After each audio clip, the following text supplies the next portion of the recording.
going to just bring that thing in a bit closer.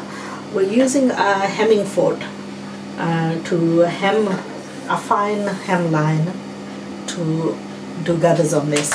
Now what we're realizing is that the needle, where it penetrates, is too far close to that edge. So because it's coming too close to the edge, even though it's because it's so close to the edge, it's skipping off. You know, it's very easy to skip off from the side. Yeah. So what we want to do is we want to move this slightly. Move this, you know, where the needle is going down. We need to move the foot so that it's slightly tilted towards that side.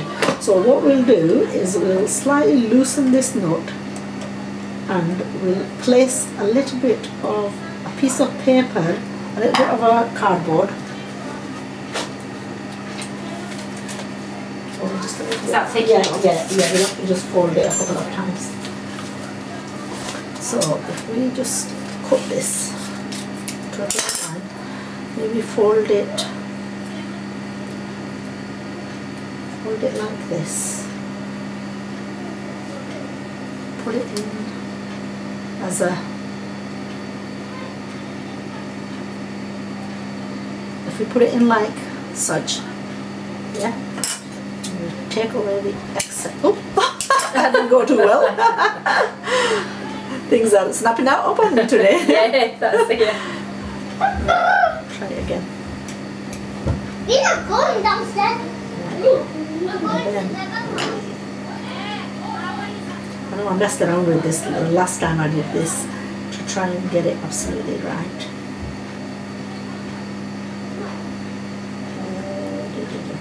What we'll have to do is take the knot out because it's a little bit hard.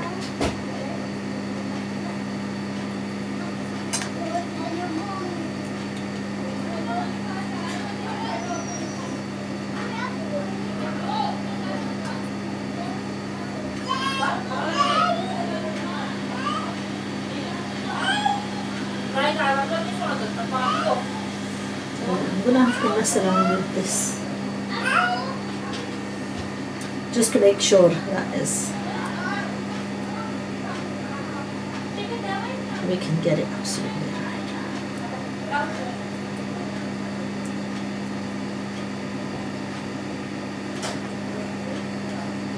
It's where to place.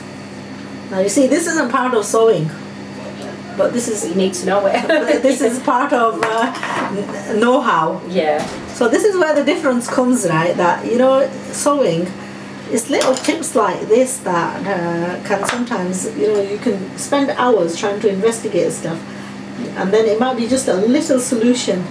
And that's when you give up, isn't it? Sometimes when you think, I can't do it. Yeah. So ordinarily, when you get a problem like this and you can't hem right at the end, or your machine is skipping, and where the fabric is supposed to trap, it's not trapping it, you know, you blame the part. I mean, like in an ideal world, what would happen is, you know, you'd get the needle placement moved, but it's too difficult to do that.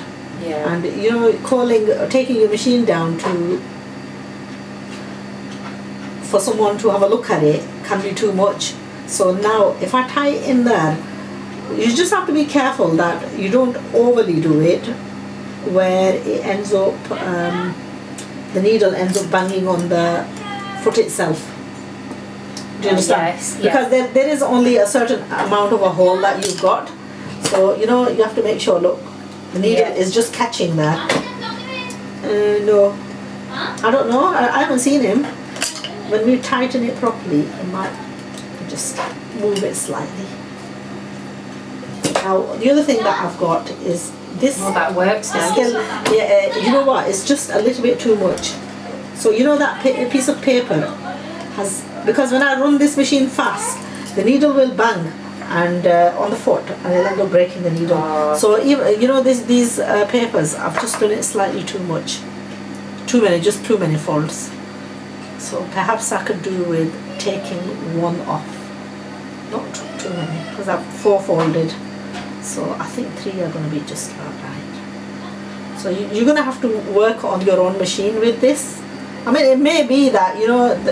even on a domestic machine this would work. On a basic machine, could you do it? Yes, you could, and you might be fortunate because you know what it is. One of the other problems that I've got with this now is I've purchased these feet, not necessarily that these feet were for this machine. Because this is a brother. Now it could be that it was Juki who designed these feet, or it could be some other company. So it's not exactly. Yeah. So it might be that you know some other person might not face this problem because their machine is got this foot which works perfectly fine. It might be something that's just on it's a problem with my machine's foot this. Do you understand? Yeah. So, but it can, a lot of the time, if your machine hasn't come with the initial foot and you're buying it, you can end up having problems. So this is really just a solution that if you face this problem, this is how you deal with it. Not necessarily that you are going to have this problem. Yeah. So even if it doesn't say, like in my manual about the gathering foot last week, even if it doesn't say anything in the manual about the gathering foot, I could still maybe buy one. Standard. Right, now it's right. Now it's absolutely bang in the middle, so it just needed like a little bit. Yeah, a little bit. Yeah. Just a little bit added in there, just to. Right. Okay. Now try this again. And it's always worth doing it on a spare piece of fabric rather than the actual garment itself.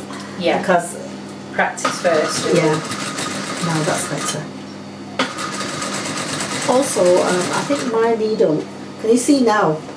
The thread is coming. I can see it. Yeah. It's made a difference, hasn't it? But I couldn't see that before what you said. But I know what you mean now. Yeah, it's moved more towards the right hand side, whereas before it was too much. The needle. Oh, this thread's broken. Before it was too much on the side, where it was sometimes this thread was just dropping. Yeah. The seaming was dropping off.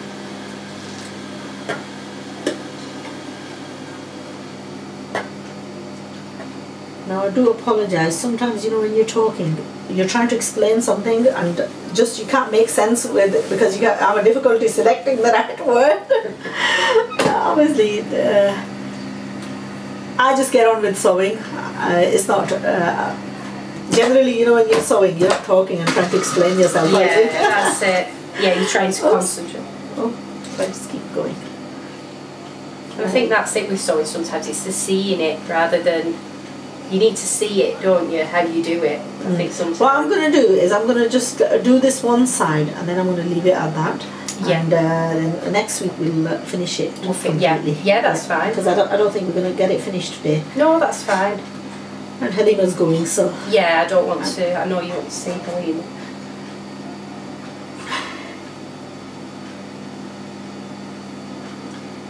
What it's going to do is give you time to practice with your... I will practice the hemming. And, yeah. Cut something out. Try and...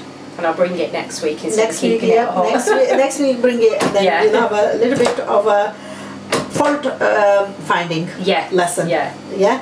Because sometimes, fault finding is really, really good because it helps you to correct your mistakes. Yeah, learn from your mistakes. Yeah. So constructive criticism. Yes. Where you can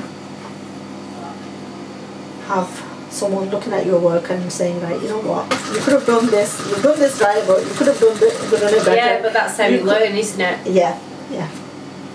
Right. Now the only place where you're going to find this hard is where the folds are, where the fabric, because there's limited fabric space there in the groove where the machine is, you just got to be careful that it doesn't clog it, and you might have to pull it off. It's not wanting to do. My needle this needle is not good. I actually need to change the needle. Sometimes if your thread keeps snapping, you've got a problem with the needle. Yeah. Can you just pass me that back? I just bought some needles. Which you know, one? I've been sewing. This one here? Yeah. I've been sewing beaded stuff, so I put a thicker needle on because I had constant needle breakages. Yeah. So this one's not right. I bought some needles, and I think I actually requested them. Okay. Now this particular machine of mine, it takes a thick shank needles, and I requested thick shank, and they've gone and given me Oh, I've given you the wrong ones. yeah. Okay, so these aren't going to work. So I need to locate. Okay, I need to locate some thick shank needles. Now, in case you're wondering what thick shank needles are and what the other ones are, that's that head on the. Oops, where have I gone? That head on the needle is quite thick, and the ones that I've just purchased are small. Now the other one that we have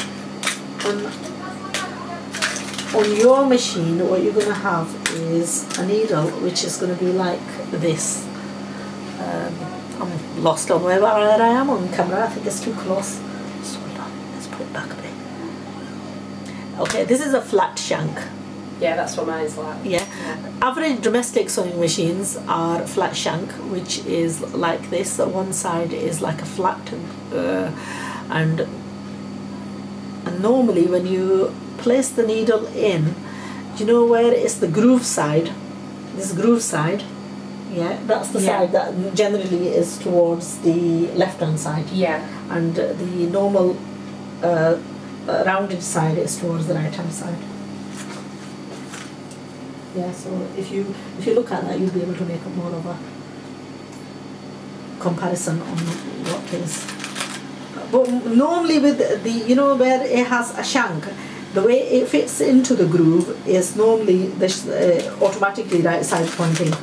So on machines which don't have that, like on my machine, you know where the rounded needles go, they don't have that, so then you have to bear that in mind. See, this is a really fine one. That's too fine. That's a very thin size. Yeah, so this is a size 10. Size 10 is difficult to thread, and you'd use it on very fine fabric like pure silks and so on, and chiffons. It will penetrate also on jerseys and stuff, because it will penetrate the fabric a lot finer, and it won't dig holes into fabric. Whereas if you've got a thin, thick pointed needle, and if you're sewing a fabric which is very closely knit, it will leave holes in the fabric. Yeah. Okay, so these are just like your information. Ouch. Information thing is that, you know, very good to know. Well, that's it with the needle. I wrote that down because I just mess about trying to put it in, but you just hope for the best. Yeah, and you try, and then now I have got. I'll just pause it here.